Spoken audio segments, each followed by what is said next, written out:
بسم اللہ الرحمن الرحیم۔ سارے دوستوں کی خدمت میں دل کی گہرائیوں سے السلام علیکم ورحمۃ اللہ وبرکاتہ۔ اللہ جل شانہ کے حضور دعا گو ہوں کہ اللہ جل شانہ اب سارے دوستوں کو ایمان و عمل کی بہترین حالت میں اور اپنے حفظ و امان میں رکھیں، آمین یا رب العالمین۔ پروگرام شیئر کیسے کہیں کہ دوسرے سیشن کے ساتھ آپ کی خدمت میں حاضر ہیں۔ امید ہے کہ ہمارا ساتھ اور ہمارا وقت اچھا گزرے گا۔ دوستو، جیسے کہ آپ جانتے ہیں کہ اپنے پروگرام شیئر کیسے کہیں کہ پہلے سیشن میں ہم نے شعر کی تعریف کی تھی اور اس کے نتیجے میں سامنے آنے والے شعر کے 3 بنیادی لوازمات میں سے 2 پہ ہم نے گفتگو کی تھی، جن میں سے ایک ہم نے قافیہ کو ڈسکس کیا تھا اور اس کے بعد ہم نے قصد یا ارادے پہ ہم نے گفتگو کی تھی۔ تو جن دوستوں نے وہ پروگرام نہیں دیکھا ان کی خدمت میں گزارش ہے کہ پہلے وہ پروگرام لازمی دیکھیں تاکہ اس ڈسکشن اور اس پروگرام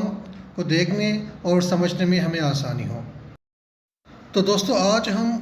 کچھ لازمی اور بنیادی باتیں سیکھنے اور سمجھنے کی کوشش کریں گے شعر کے تیسرے بنیادی اور لازمی جز موزونیت پہ۔ پہلا ہمارا سیشن، جیسے کہ آپ جانتے ہیں، تعارفی سیشن بھی تھا، اس لیے کافی سیشن ہمارا لمبا ہو گیا تھا، جس کے بارے میں کچھ دوستوں نے اپنے کچھ تحفظات کا بھی اظہار کیا تو انشاءاللہ آج کے بعد کوشش کریں گے کہ ہر سیشن میں ہم ایک موضوع کو ڈسکس کریں تو اور کم سے کم وقت میں اپنے ہم سیشن کو وائنڈ اپ کر لیں تاکہ احباب و دوستوں کو زیادہ وہاں پہ ٹائم بھی لگانا نہ پڑے اور جس موضوع کو ہم ڈسکس کر رہے ہیں اس کے بارے میں زیادہ سے زیادہ معلومات ان کو مل جائے۔ آج ہمارا موضوع ہے موزونیت۔ تو آج ہم سیکھنے کی کوشش کریں گے کہ موزونیت کسے کہتے ہیں، شعر کے اندر اس کی ضرورت قافیے اور ارادے کے بعد کیوں محسوس ہوئی اور اس موزونیت کو جانچنے اور اس کو پرکھنے کا پیمانہ کیا رکھا گیا ہے۔ تو آئیے سیشن کی شروعات کرتے ہیں اور سب سے پہلے بات کرتے ہیں کہ کلام کے اندر موزونیت کیا ہوتی ہے یا موزونیت کسے کہتے ہیں۔ تو دوستو، کسی بھی شعر یا کلام کے اندر پائی جانے والی موزونیت سے مراد اس کی وہ لے اور اس کا آہنگ ہے کہ جس پہ اس شعر کے اندر استعمال ہونے والے الفاظ کو کہا گیا ہے اور اس لے کے اندر یہ تسلسل ہے کہ جو مسلسل قاری کو اپنی طرف کھینچے اور اس تسلسل میں کسی بھی قسم کی بگاڑ اس پڑھنے والے کی طبیعت پہ ناگوار گزرے تو اس لے کو اور اس آہنگ کو اور اس آہنگ کے تسلسل کو موزونیت کہتے ہیں، جس کے بارے میں ہم آگے جا کے انشاءاللہ تفصیل سے پڑھیں گے۔ سوال یہ پیدا ہوتا ہے کہ شعر یا کلام کے اندر موزونیت کس لیے ضروری ہے اور ان کو اجزاء شعر میں اتنا بلند اور اعلیٰ مقام کس لیے اس کو دیا گیا ہے۔ تو اس کی ایک بنیادی اور اہم وجہ یہ ہے کہ شاعری اور انسانی فطرت کا ہمیشہ چولی دامن کا ساتھ رہا ہے اور یہ ایک دوسرے کے لیے لازم و ملزوم رہے ہیں اور اسی انسانی فطرت کی باہوں میں شاعری بھی زمانہ قدیم سے کسی نہ کسی روپ میں پروان چڑھتی چلی آئی ہے اور اب تک آ رہی ہے، اور جیسے جیسے وقت گزرتا ہے انسانی زندگی، اس سے وابستہ ترجیحات اور ضروریات بدلنے لگتی ہیں، تو اسی جبلت اور فطرت کے زیر اثر شاعری کے خد و خال بھی بدلنے لگے اور انسان اپنی زندگی کے دوسرے شعبوں میں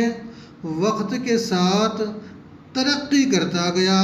اور اسی ترقی کے ساتھ ساتھ اسے شاعری میں بھی ترقی کی ضرورت محسوس ہونے لگی، جس کا براہ راست تعلق انسانی علم اور شعور سے ہے۔ اور ان ضرورتوں میں سے سب سے جو اہم بنیادی ضرورت یہ تھی کہ شاعری میں موزونیت آئے، یہ طبیعت پہ ناگوار نہ گزرے اور اپنے قاری کو کسی اذیت میں، کوئی شاعری، کسی کا کوئی کلام کسی تکلیف میں یعنی کسی ناگواری میں مبتلا نہ کریں۔ اس لیے موزونیت کی ضرورت بھی شاعری میں محسوس ہوتی گئی۔ اب کسی کلام کے موزوں ہونے کی نشانی یا پہچان کیا ہو سکتی ہے، اور ایسے کون سے طریقے ہیں، ایسے کون سے پیمانے ہیں کہ جن کو استعمال کرتے ہوئے کسی کلام کی موزونیت کا اندازہ لگایا جا سکتا ہے۔ تو دوستوں، جیسا کہ ہم نے پہلے بات کی تھی کہ انسانی ترقی کے ساتھ اس نے خود سے وابستہ ہر چیز کا معیار جاننے اور جانچنے کے لیے مختلف پیمانے مقرر کیے ہیں، جس کی روزمرہ میں ہزاروں مثالیں ہیں۔ یعنی جب کوئی چیز کسی سے خریدتے ہیں تو کلو یا سیر کے حساب سے اس کا وزن کراتے ہیں، یعنی اس کا پیمانہ کلو، آدھا کلو اس طرح کا ہو جاتا ہے۔ جب کہیں جاتے ہیں تو فاصلہ دیکھتے ہیں اور وقت کو مد نظر رکھتے ہیں کہ جس کا پیمانہ کلومیٹر، میل، منٹ یا گھنٹے ہوتے ہیں۔ غرض یہ کہ چھوٹے سے چھوٹے اور بڑے سے بڑے معاملات کے لیے ان کو مخصوص پیمانوں پہ جانچنے اور پرکھنے کی ضرورت ہوتی ہے۔ جیسا کہ ہم جوتا وہی پہنیں گے جو ہمارے پیر میں فٹ آئے، اس طرح کپڑے بھی اپنے ہی قد و قامت کے حساب سے ہی لیتے ہیں اور اس کی سلائی کرتے ہیں۔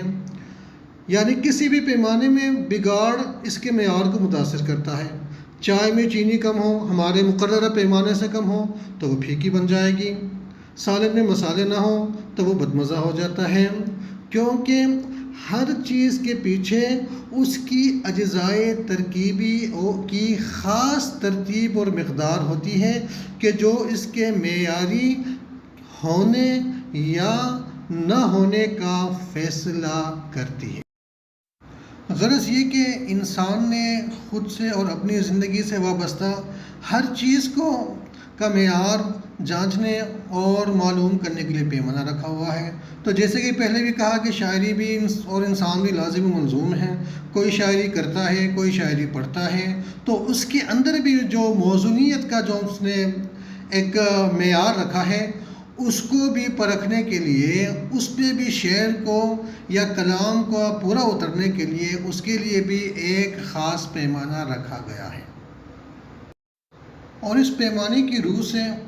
کسی بھی کلام یا شعر کے اندر پائی جانے والی موزونیت کو جاننے اور جانچنے کے لیے اس شعر یا کلام میں استعمال ہونے والے متحرک اور ساکن حروف کی ترتیبی حالت کو دیکھا جاتا ہے، کیونکہ شعر کے اندر دو قسم کے حروف استعمال ہوتے ہیں کہ متحرک، یا وہ متحرک ہوتے ہیں یا وہ ساکن ہوتے ہیں۔ اور یہ دیکھا جاتا ہے کہ جس ترتیب سے شاعر نے اپنے کلام کی ابتدا کی ہے، کیا آخر تک وہی ترتیب برقرار رہی ہے یا کلام میں آگے جا کے وہ ترتیب آگے پیچھے یا غلط ہو گئی ہے۔ شعر میں یا کلام میں جب تک یہ ترتیب برقرار رہے گی، کلام میں موزونیت قائم رہے گی اور کلام موضوع کہلایا جائے گا۔ لیکن جیسے ہی اس ترتیب میں بگاڑ آ جائے، کلام میں بھی موزونیت ختم ہو جائے گی اور وہ کلام غیر موضوع کہلایا جائے گا۔ تو اس طرح دوستو، جیسے کہ پہلے ہم نے بات کی کہ ہر معیار کو ناپنے کے لیے الگ پیمانہ استعمال ہوتا ہے جس کی اکائی ہوتی ہے۔ جیسے ہم نے کلو کی بات کی یا من کی بات کی یا گھنٹے کی بات کی یا ہم نے میل کلومیٹر کی بات کی، تو اسی طرح شعر کی موزونیت کو جانچنے کے لیے جو پیمانہ استعمال کیا، وہ اس کی جو اکائی ہے اس کو بحر کہتے ہیں۔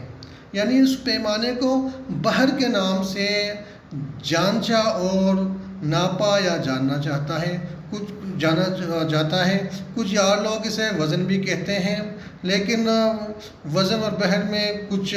تھوڑا بہت فرق ہوتا ہے، ایک دوسرے سے تھوڑے بہت الگ ہوتے ہیں۔ ان کے بارے میں انشاءاللہ آئندہ کے سیشن میں بات کریں گے۔ تو یہ جس پیمانے سے کلام کی موزونیت کو جانچا جاتا ہے اسے ہم بحر کہتے ہیں۔ اب دوستو یہ بات تو واضح ہو گئی کہ کلام یا شعر کی موزونیت کو بحر کی مدد سے